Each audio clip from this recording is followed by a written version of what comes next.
મિત્રો, હું છું ગોપાલ ઇટાલિયા. મિત્રો, દારૂ અને ડ્રગ્સના મુદ્દે એક મહત્વની વાત મારે કરવી છે. પટ્ટાવાળી થઈ ગઈ, ગૃહમંત્રીનું નામ આવી ગયું, રાજકીય ટીકા ટિપ્પણી, એ તો બધું ચાલતું રહેવાનું છે. અમે પણ રાજકીય ટીકા ટિપ્પણી કરી છે, ભવિષ્યમાં પણ કરતા રહીશું. કેમ કે દરેક મુદ્દા ઉપર રાજકીય પક્ષના નેતાઓ શું વલણ ધરાવે છે એ વાતનો જનતાને ખ્યાલ ત્યારે જ આવે જ્યારે એ બોલે. એટલે રાજકીય રીતે બોલવું એ નેતાની ફરજ છે અને જનતાનો અધિકાર છે કે નેતા કંઈક બોલે. કંઈ બોલશે નહીં તો ખ્યાલ કેમ આવશે કે નેતા કઈ બાજુ છે? દારૂના સમર્થનમાં છે, વિરોધમાં છે, ડ્રગ્સના હપ્તા ખાય છે, નથી ખાતો, એ વસ્તુની ખ્યાલ જ્યારે નેતા ટિપ્પણી કરશે ત્યારે આવે છે. આજે મારે ટૂંકી અને મહત્વની વાત કરવી છે કે રાજકીય ટીકા ટિપ્પણીઓ તો થઈ ગઈ, પણ હવે દારૂ અને ડ્રગ્સના મુદ્દાનું સોલ્યુશન શું? એ સોલ્યુશન આવે એના માટે મેં આજે એક પત્ર લખીને ગૃહમંત્રી પાસે એવી માંગણી કરી છે કે ગૃહમંત્રી જો દારૂ અને ડ્રગ્સના મુદ્દા ઉપર ગંભીર હોય, ચિંતિત હોય, તો તાત્કાલિક ગુજરાતની વિધાનસભામાં જે પાર્ટીના ધારાસભ્યો છે એ તમામ પાર્ટીઓની સર્વપક્ષીય મીટિંગ બોલાવવામાં આવે અને એની અંદર ગહન વિસ્તૃત ચર્ચા કરવામાં આવે. વિધાનસભામાં અનેક વખત જોયું છે કે સર્વપક્ષીય ક્રિકેટ મેચ યોજાય છે, એમાં બધા પક્ષના ધારાસભ્યો 2-5 દિવસ સુધી દડા બેટ રમે છે, મજા કરે જનતાના પૈસે. વિધાનસભાની અંદર સર્વપક્ષીય સાંસ્કૃતિક તહેવારો પણ ઉજવાય છે. વિધાનસભાની અંદર સર્વપક્ષી ભોજન સમારંભ પણ થાય છે. વિધાનસભામાં સર્વપક્ષીય ઘણું બધું થાય છે. નવા વર્ષના સ્નેહ મિલન ઘણી વાર યોજાય છે. તો દારૂ અને ડ્રગ્સના મુદ્દે સર્વપક્ષીય બેઠક કેમ નહીં?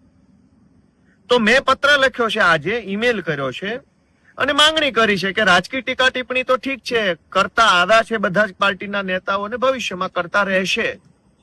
પણ જો ગુજરાતના ગૃહમંત્રી સુધી ડ્રગ્સ અને દારૂના હપ્તા ન પહોંચતા હોય, જો એને હપ્તામાં રસ ન હોય, ખરેખર દારૂ અને ડ્રગ્સના દૂષણ ઉપર પ્રતિબંધ આવવો જોઈએ, ખરેખર આ બધું બંધ થવું જોઈએ, એવી જો ચિંતા અને ગંભીરતા ગૃહમંત્રીમાં હોય તો તાત્કાલિક સર્વપક્ષીય બેઠક ગૃહમંત્રીની અધ્યક્ષતામાં બોલાવવામાં આવે.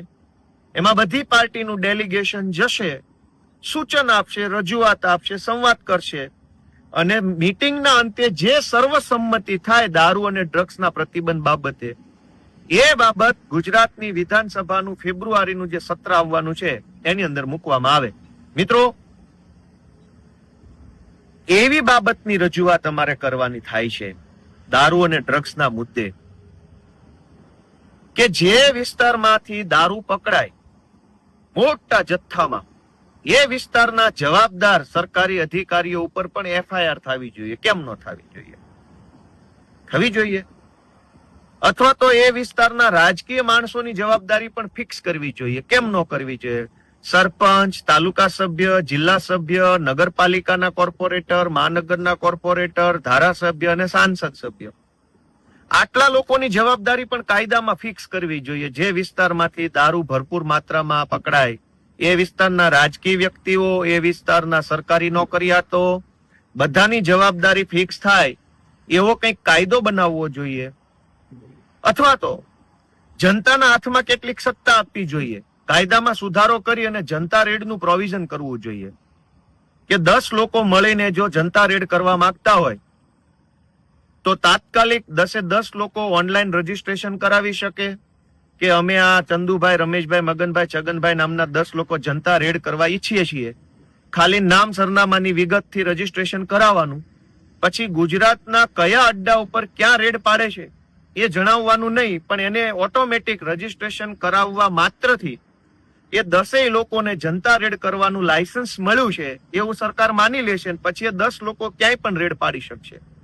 આવું એક પોર્ટલ બનાવવું જોઈએ જનતા રેડનું, જેથી કરીને, કેમ કે અત્યારે એવું છે કે જનતા રેડ કરવા જાય, જિગ્નેશ મેવાણી જેવા ધારાસભ્ય કક્ષાના વ્યક્તિની સામે બુટલેગરનો પરિવાર, પોલીસ અને સંઘવી બધા પોતે હામાં પડ્યા, તો આમ જનતાનો તો બચારાઓના ફીણ નીકળી જાય. તો સરકાર એટલે કે ગૃહમંત્રી અને ભાજપની સરકાર ખરેખર ગંભીર હોય તો દારૂ ઉપર નિયંત્રણ કેમ લાવી શકાય, ડ્રગ્સ કેમ પ્રતિબંધિત કરી શકાય, એની ચર્ચા કરવા માટે સર્વપક્ષીય બેઠક વિધાનસભામાં બોલાવવી જોઈએ.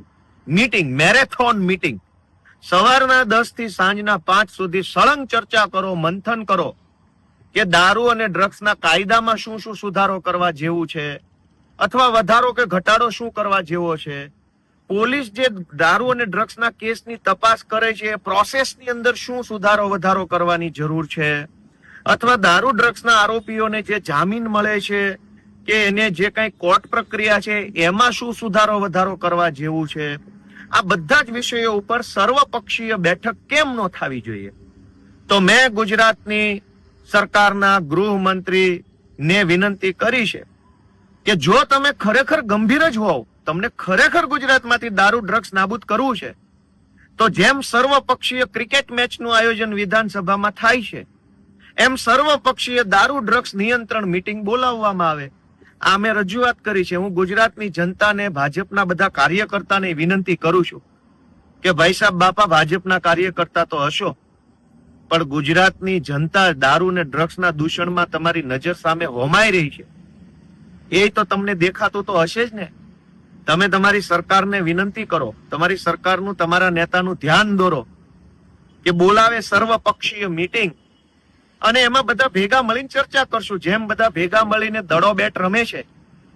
વિધાનસભામાં આજથી વર્ષ, 1.5 વર્ષ પહેલા સર્વપક્ષીય હોળીનું આયોજન થયું હતું, રંગોત્સવ એટલે કે ધૂળેટી મહોત્સવ ને એમાં બધા જ મંત્રીઓ એકાબીજાને ગુલાલ લગાવતા હતા રાજી ખુશીથી. માસિયાઈ ભાઈ હોય એટલા આદર ભાવથી બધા પક્ષના નેતાઓ મળીને મજા કરતા હતા. તો વિધાનસભામાં સર્વપક્ષી ધૂળેટી યોજાય છે, સર્વપક્ષી ક્રિકેટ થાય છે, સર્વપક્ષી ભોજન સમારંભ, સર્વપક્ષી સ્નેહ મિલન. તો દારૂ અને ડ્રગ્સના મુદ્દે સર્વપક્ષી મીટિંગ, મેરેથોન મીટિંગ, ખાલી ચા કોફી નાસ્તો બિસ્કિટ ખાઈને જતારો ફોટા પડાવીને એવી નહીં. Marathon meeting with live camera, કઈ પાર્ટીના નેતા શું બોલ્યો અને કઈ પાર્ટીના નેતાએ કઈ રજૂઆત કરી આખો ગુજરાતને જાણવા મળે એવી મીટિંગનું આયોજન હર્ષ સંઘવીની નેતૃત્વમાં, ગૃહમંત્રીના નેતૃત્વમાં કરવામાં આવે એવી મારી માંગણી છે. ગુજરાતમાં ટીકા ટિપ્પણીઓ ઘણી થઈ ગઈ છે. અનેક ગરીબ માણસો, લાચાર માણસો મોતના ખપ્પરમાં હોમાઈ ચૂક્યા છે. હજુ જો વધારે જિંદગી બરબાદ ન થવા દેવી હોય તો હું આશા રાખું છું કે તાત્કાલિક હદે ગુજરાતની સરકાર સર્વપક્ષી બેઠક બોલાવે અને દારૂ ડ્રગ્સના મુદ્દે કંઈક સકારાત્મક નિર્ણય લે અને કાયદામાં, કાયદાની પ્રક્રિયામાં, કોર્ટ પ્રોસેસમાં, મેડિકલ એક્ઝામિનેશનમાં, બધી ફોરેન્સિક રિપોર્ટમાં, બધામાં જે સુધારો વધારો કરવાનો હોય એનો નિર્ણય ઈ મીટિંગમાં લેવાઈ જાય અને જે નિર્ણય મીટિંગમાં લીધો હોય એનું બિલ બનીને, ખરડો બનીને, ઠરાવ બનીને વિધાનસભાના ફેબ્રુઆરી સેશનની અંદર સરકાર લઈ આવે એવી અમારી રજૂઆત છે. જય જય ગરવી ગુજરાત.